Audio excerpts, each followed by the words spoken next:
আশ্চর্য সেই পাখিরা। দেবী মহামায়ার কথা অমৃত সমান, তাই শেষ হয়েও শেষ হয় না কথা। শুনতে ইচ্ছে করে আরও, মন জানতে চায় আরও, জানতে চায় চণ্ডীর সেই শট সংবাদ কথা। গীতার মতো চণ্ডীরও অস্তিত্ব আমাদের কাছে সম্পূর্ণ গ্রন্থ হিসেবেই, কিন্তু গীতা যেমন মহাভারতের অংশ, চণ্ডীও তেমনি মার্কণ্ডেয় পুরাণের অংশ। মহামুনি মার্কণ্ডেয় দেবীর যে মাহাত্ম্য কীর্তন করেছিলেন, তাই মার্কণ্ডেয় পুরাণ। মার্কণ্ডেয় পুরাণের অন্তর্গত চণ্ডীর এই কাহিনী আমরা পাই 3 বক্তা এবং 3 শ্রোতার মাধ্যমে। চণ্ডীর এই দেবী মাহাত্ম্য প্রথম বর্ণনা করেন মেধামুনি রাজা সুরত এবং সমাধি বৈশ্যকে। সেই কাহিনী আবার মার্কণ্ডেয় শোনান স্বশিষ্য ভাগুরী মুনিকে। এই ভাগুরী কথিত বিবরণ আবার ব্যাস শিষ্য জৈমিনীকে শোনান দ্রৌণপুত্র পক্ষীজনী প্রাপ্ত পিঙ্গাক্ষ, বিরোধ, সুপুত্র এবং সুমুখ। বিস্ময় জাগে শেষের সংবাদে। পাখিতে আবার কেমন করে বর্ণনা করবে দেবীর মাহাত্ম্য? বিস্ময়কর সে ঘটনা। মহাভারত পাঠের পর ব্যাস শিষ্য ঋষি জৈমিনীর মনে প্রশ্ন জন্মেছিল, কিছু সংশয় জেগেছিল, কিছু প্রশ্ন। সংশয় দূর করতে, সেই প্রশ্নের উত্তর জানতে জৈমিনী আসেন মহামুনি মার্কণ্ডেয়ের কাছে। মার্কণ্ডেয় বলেন, সে তো অনেক কথা, আমার সন্ধ্যাহ্নিকের সময় হয়ে গেছে, অত কথা বলার সময় আমার নেই। তুমি বরং বিন্ধ্য পর্বতে যাও, সেখানে পিঙ্গাক্ষ, বিরোধ, সুপুত্র এবং সুমুখ নামে 4 পাখি আছে, তারাই মেটাবে তোমার জ্ঞানের পিপাসা। পাখিতে জ্ঞানের পিপাসা মেটাবে শুনে বিস্মিত হন জৈমিনী। তার বিস্ময় মেটাতে মার্কণ্ডেয় শোনান সেই আশ্চর্য পাখির কথা। মার্কণ্ডেয় বলেন, সে অনেক অনেক দিন আগের কথা। ইন্দ্রপুরীতে এসেছেন দেবর্ষি নারদ। তাঁকে দেখেই শশব্যস্তে স্বাগত জানিয়ে দেবরাজ বলেন, আসুন দেবর্ষি, বসুন, অপ্সরাদের নাচ দেখে যান একটু। দেবর্ষির তখন নাচ দেখার এতটুকু বাসনা নেই, অথচ দেবরাজের মুখের ওপর নাও বলতে পারেন না। ইন্দ্র কিন্তু বলেই যান, কার নাচ দেখবেন বলুন, যার নাচ দেখতে চান তাকেই ডাকাই। নারদ বলেন, আমি আর কি বলবো, যে অপ্সরা সবচেয়ে ভালো নাচে, নির্ভুলভাবে সমস্ত শাস্ত্রীয় ছন্দ ফুটিয়ে তোলে, তাকেই ডাকান। নারদের কথা শুনে অপ্সরাদের মধ্যে লেগে যায় ঝগড়া। এ বলে আমি সবচেয়ে ভালো নাচি, ও বলে আমি। অবস্থা দেখে ইন্দ্র বলেন, ঝগড়া না করে দেবর্ষিকেই জিজ্ঞাসা করো, উনিই বলে দেবেন কে তোমাদের মধ্যে শ্রেষ্ঠ। দেবতাদের কথায় অপ্সরারা এবার তাই করে। নারদ পড়েন উল্টো ফাঁপড়ে, কিন্তু বেকায়দায় পড়ার মানুষ তিনি নন, তাই বলেন, ওই দেখো, ওখানে ঋষি দুর্বাসা তপস্যা করছেন, তোমাদের মধ্যে যে তার তপস্যা ভাঙাতে পারবে, যেন সেই শ্রেষ্ঠা নর্তকী। দুর্বাসার নামেই সবার বুক কেঁপে ওঠে। কেউ সাহস করে এগোচ্ছে না দেখে বপু নামে এক অপ্সরা বলে, আমি যাচ্ছি, আমি ধ্যান ভাঙাবো ঋষি দুর্বাসার। ধ্যানমগ্ন দুর্বাসার কাছে এসে বপু একটা কোকিল হয়ে পাশের ঝোপে বসে ডাকতে থাকে, কু কু কু। কোকিলের কুহুরবে ধ্যান ভেঙে যায় দুর্বাসার। চারিদিকে তাকিয়ে ভাবেন, এখন তো বসন্তকাল নয়, তাহলে কোকিল ডাকে কেন? ঋষিকে ফাঁকি দেওয়া তো অত সহজ নয়। তিনি ধ্যান দৃষ্টিতে বুঝতে পারেন বপুই কোকিল ডাকছে। সঙ্গে সঙ্গেই দুর্বাসা অগ্নিমূর্তি অভিশাপ দেন, যেমন কোকিল হবার শখ হয়েছে তেমন পাখি হও। দুর্বাসা শাপ দিতেই বপু কেঁদে লুটিয়ে পড়ে তাঁর পায়ে, ক্ষমা চায়। যেমন দপ করে জ্বলে ওঠেন দুর্বাসা, তেমন শান্তও হন সহজে। তাই বপুকে বলেন, দেখো, অভিশাপ যখন দিয়েছি তখন তা তো আর ফিরিয়ে নিতে পারি না, তবে খুব উচ্চকুলে জন্ম হবে তোমার, আর মাত্র 16 বছর ভোগ করতে হবে কষ্ট। তারপর কুরুক্ষেত্র যুদ্ধের সময় অর্জুনের তীরে প্রাণ যাবে তোমার, তাতেই হবে তোমার মুক্তি। আবার তুমি অপ্সরা হয়ে থাকবে ইন্দ্রের সভায়। বেচারা বপু সেরা নর্তকী হিসেবে নিজেকে প্রমাণ করতে গিয়ে হয়ে গেল একটা পাখি। অবশ্য অহমিকা যখন চূড়ান্ত রূপ নয় তখন এই অবস্থাই ঘটে। যাই হোক, বপুকে যখন দুর্বাসা শাপ দিলেন ঠিক প্রায় তখনই মর্তলোকে ঘটে গেল আরেক ঘটনা। পক্ষীরাজ গরুড়ের নাতির ছেলে প্রলোলুপ। এই প্রলোলুপের আবার দুই ছেলে, কঙ্ক আর কঞ্জর। একদিন বেড়াতে বেড়াতে কঙ্ক চলে এলো কৈলাস পর্বতে। কৈলাস পাহাড়ের পদ্মফোঁটা এক সুন্দর সরোবরে তখন কুবেরের অনুচর বিদ্যুৎরূপ আর তার স্ত্রী মদনিকা ক্রীড়া করছিল।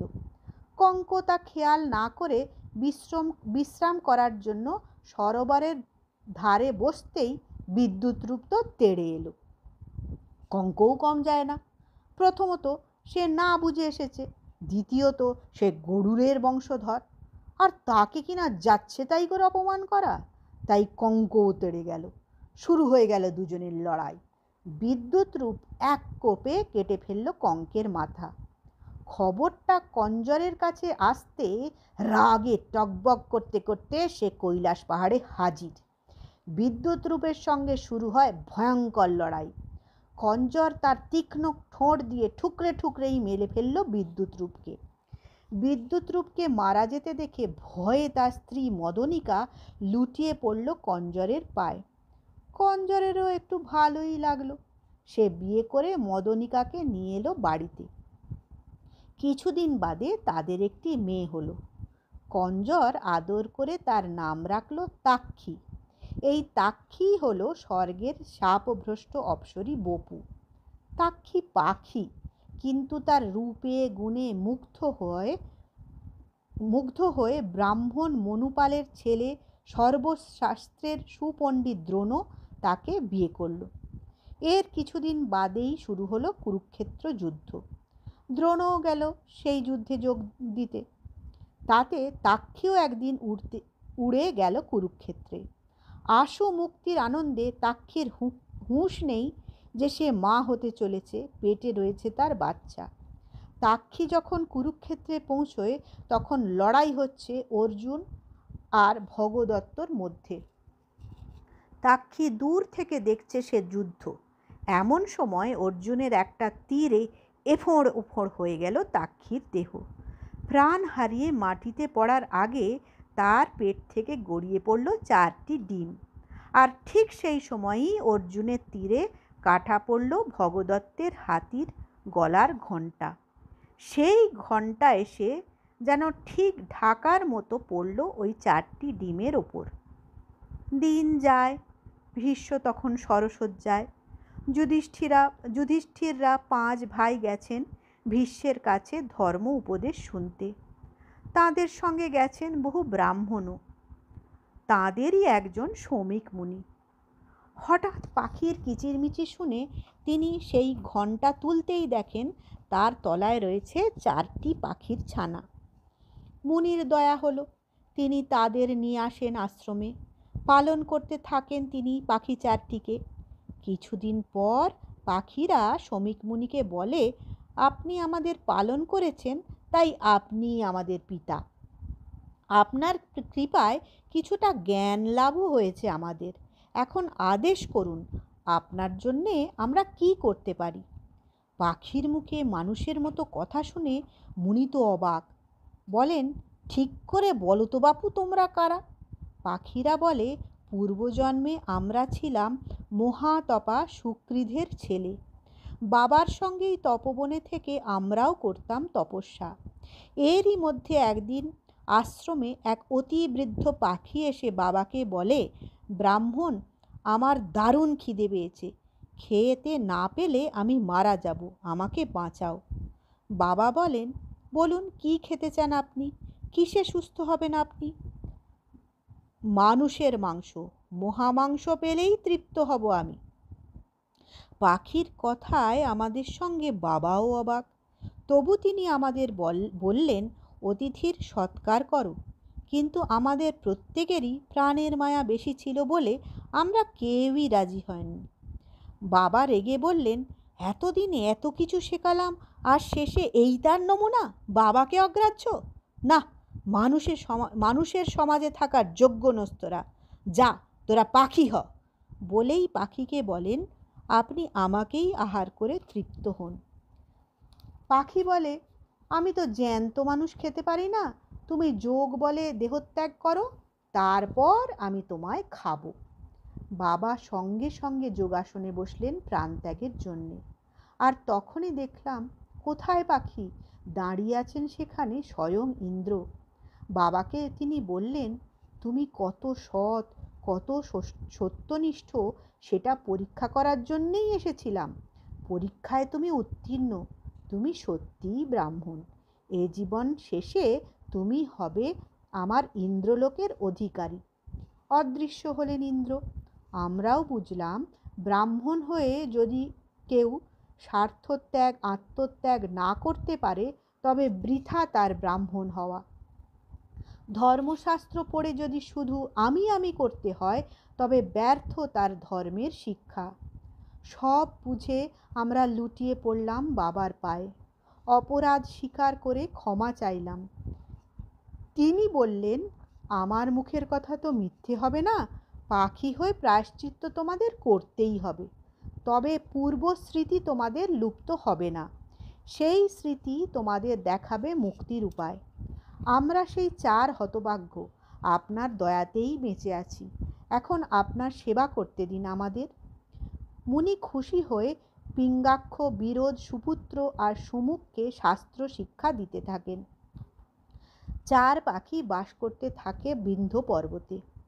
মহামুনি মার্কণ্ডেয়ের কথায় ঋষি জৈমিনী আসেন সেই 4 আশ্চর্য পাখির কাছে, জানান তার সংশয়ের কথা। সেই সংশয় দূর করে সে 4 পাখি শোনায় মহামায়ার বিচিত্র এ লীলার কথা। সেই লীলা শ্রবণে ধন্য হন জৈমিনী। সে লীলার কথা আস্বাদন করে আজও মানুষ খুঁজে পায় মুক্তির পথ, পায় বিপদ আপদ এবং সব সংকট থেকে পরিত্রাণের উপায়। চণ্ডীর কাহিনীর সঙ্গে সঙ্গে চণ্ডীর এই সৎ সংবাদও মানুষকে চালিত করে সত্যের পথে, ত্যাগের পথে। এ সংবাদ মানুষকে শেখায় হঠকারী না হতে, ক্রোধের বশীভূত না হতে, আত্মত্যাগ করতে। তাই এই সংবাদ, এই সৎসংবাদ শুধুই কাহিনী নয়, এ এক জীবন বেদ। ওম নমঃ চণ্ডিকায়।